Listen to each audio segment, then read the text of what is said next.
കാറ്റിലും മഴയിലും മലയോരത്ത് വൻ നാശനഷ്ടം. റബ്ബർ തോട്ടങ്ങൾ, ജാതി, തെങ്ങ്, കവുങ്ങ്, വാഴ, തേക്ക് എന്നിവ വ്യാപകമായി നശിച്ചു. തിരുമേനി, മുതുവത്ത്, കണിയാമ്പറമ്പിൽ സ്കറിയയുടെ ടാപ്പ് ചെയ്യുന്ന 60ഓളം റബ്ബർ മരങ്ങൾ കാറ്റിൽ നശിച്ചു. കയ്യാലപ്പറമ്പിൽ ജോസിന്റെ നിറയെ കായ്കളുള്ള 20 ജാതികൾ കാറ്റിൽ ഒടിഞ്ഞും കടപുഴകിയും നശിച്ചു. മുറിഞ്ഞകല്ലിൽ ജോസ് ഫിലിപ്പിന്റെ വാഴത്തോട്ടം, ജാതി, കവുങ്ങ് എന്നിവയും, തൊട്ടിയിൽ ബീനയുടെ തെങ്ങ്, കവുങ്ങ്, മൂന്നാനാൽ മാത്യുവിന്റെ 50ഓളം റബ്ബർ, കണ്ടങ്കേരി വർഗീസിന്റെ ഏത്തവാഴകൾ, കണ്ടങ്കേരി സജിയുടെ വാഴ, തെങ്ങ്, കുഴിക്കാട്ട് ജോയിയുടെ ജാതി, കവുങ്ങ് എന്നിവയും, തോട്ടത്തിൽ ജോയി, ഉറുമ്പുകാട്ടിൽ രാജു എന്നിവരുടെ കവുങ്ങ്, ജാതി, വാഴ, തേക്ക് എന്നിവയും നശിച്ചു.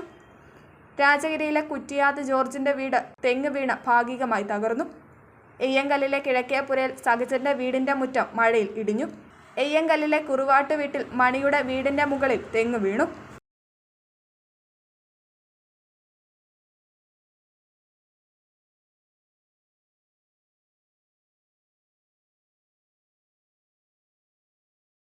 Saint Mary's nursing college Cherupuzha 100% ജോലി ഉറപ്പോടെ nursing assistant, lab technician, pre primary teachers training കോഴ്സുകൾ. ചുരുങ്ങിയ ഫീസ് നിരക്ക്, തവണകളായും ഫീസ് അടയ്ക്കാം. 30 വർഷത്തെ സേവന പാരമ്പര്യവുമായി സെന്റ് മേരീസ് നഴ്സിംഗ് കോളേജ്, അമ്പലം റോഡ്, ചെറുപുഴ. ഫോൺ 9947771550.